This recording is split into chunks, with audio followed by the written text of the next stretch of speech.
It's a pleasure to be talking to the author of this book, Who Was Jesus? And it says D.M. Murdoch. So why the devil did you write the book? Who was Christ? Jesus. Who was Jesus? Fingerprints of the Christ. Well, I've written other books. One was called The Christ Conspiracy, the greatest story ever sold. And people had asked me over the years to provide them with something that would be easy to digest for their Christian friends and relatives.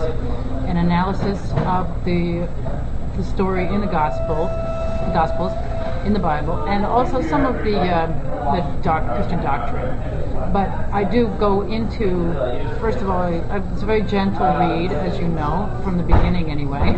Start to get a little more critical at the end. But I start off with just recounting the gospel story, because a lot of people don't even know what's in the New Testament. And it's hard to read. And so it's a really good, I think, encapsulation of the gospel story based on Matthew to begin with. That just basically tells you the story. It is difficult to read it in the New Testament, so reading it in my book is a good idea. But then I also start to gently lead people through the problems between the Gospels and their harmonization, which is a school of study, an entire field of study to harmonize the Gospels, because there are so many contradictions and problems with them.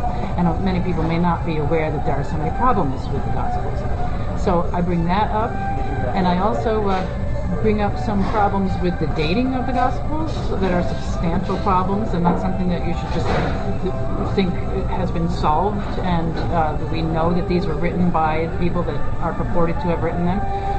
In fact, it is, in my opinion, 100% clear that they were not written by any eyewitnesses or apostles or disciples.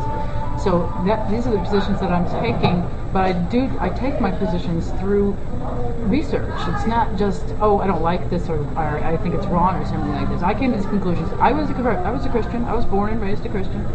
I'm a Protestant Christian. I'm still protesting today. And then at a certain point, there was no hellfire or brimstone type of background. It was very mild Congregationalist, Northeast Congregationalist. And my mother was a church secretary, so she was involved in it. But we didn't have any kind of real conditioning, or as I call it, brainwashing, or bludgeoning over the head with this material. It was just a social thing to do, and it was part of our community. And so I'm very familiar with the material, and I've been for 40-something years. I won't tell my age, but I've been studying these issues for a long time, and including mythology. There's a little bit of mythology in this book. Who was Jesus? Fingerprints of the Christ. D.M. Murdoch is my real name. I go by the name of Acharya S. for writing other books. This is by my own publishing company, by the way, Stellar House Publishing. And I am putting out other books under that title, under that company. So, including that, I also became a born-again Christian at one point. So again, I'm familiar with the material, and also with the belief system, and with fervent belief and passionate faith. I know all about these things. So it's not just a willful assault on Christianity. It's a discussion, an investigation, an examination, an analysis, scientific analysis. That's why I call it Fingerprints of the Christ. It has to do with my passion for CSI. So take some techniques from there to investigate as thoroughly as I can, and from a very scientific perspective, and not bring in prejudices. And I find some problems, not only with the structure of the texts themselves, because of all these difficulties in reconciling them, these tortured attempts at harmonization, or the dating, which is very sketchy. The dates that the mainstream has these Gospels established at, very sketchy reasons for that. There's no real evidence for these except for fervent belief. And as a CSI, so to speak, try to keep my fervent belief out of it, just looking very closely. What is the evidence? It's not good.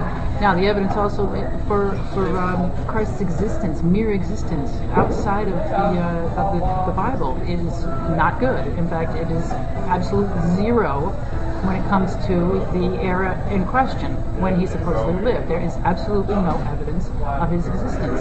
So you have to look at that. That can't be just sloughed away. You thought, oh, let's not pay attention to the man behind the curtain. It's very important. This is many of the world's problems hinge on belief systems that may not be accurate, that may not be correct, that may be faulty.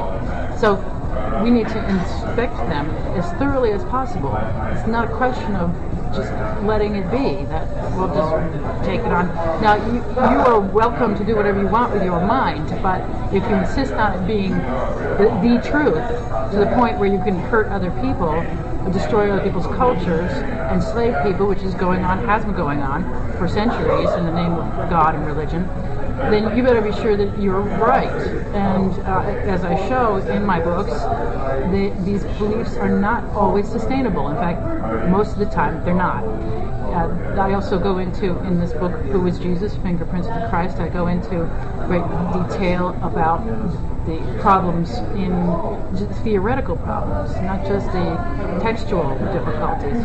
But is this really a character, this character we call Jesus Christ, which I believe is a mythical character based on older myths as well as Old Testament scriptures and sayings, the Logia Jesu, the sayings of Jesus can be found in other texts prior to the Christian era, that is this character all that he is cracked up to be? He does not condemn slavery anywhere in the New Testament. In fact, Paul, his fervent disciple, encourages people to obey their masters, encourages the slaves. There's no rebellion against the status quo. This is not a political rebel, which many people believe. Even if they don't believe that Jesus Christ was the Son of God, they believe that he was a political rebel fighting for the little guy, which is not true. Render unto Caesar what is Caesar's. That it's not an underdog perspective. And the lack of condemnation of slavery is a big problem, as well as the inability to end poverty. There's no attempt to end poverty. There's no discussion of poverty other than to say, Jesus says that you should pay attention to him while he's here, because he won't always be here, but the poor will always be with us. Well, my question is, if you're not omnipotent God, why will the poor always be with us? Snap your fingers, poor gone. How about that? That's what I would do if I were an omnipotent God.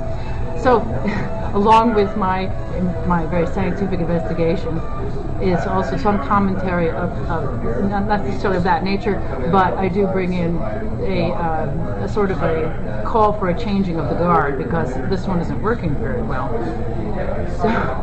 So to continue with this book, Who Was Jesus? Fingerprints of the Christ, which is available online, stellarhousepublishing.com, truthbeknown.com is my other website, and there are many of my writings there, and other books that will be coming out that I already have published, and ebooks and all kinds of articles. That there is also a discussion of the different Bible versions, including the King James, whether it could be possibly considered to be inerrant. And no, it cannot, when you analyze the situation of how it was developed from old and faulty manuscripts that are not even close to being, well, the oldest ones, though. So I have some very technical research in this book, and I bring in some quotes and in original languages that are not easily found. For example, from Jerome. Some of this stuff has been censored. It has not been translated into English, so that the mainstream, the masses will not know precisely what has been going on behind the scenes in the creation of Christianity. There's much more to the picture than meets the eye. The picture is that it was just miraculously developed by God all of a sudden, poof, out of the ethers with no precedent and no difficulty and magical impetus, when in fact that's not at all how it happened. Christianity was not developed in a vacuum. It had a very long process, And these are all sorts of things that I explore in my book, Who Was Jesus? Fingerprints of the Christ. So I hope you enjoy exploring them with me. Thank you.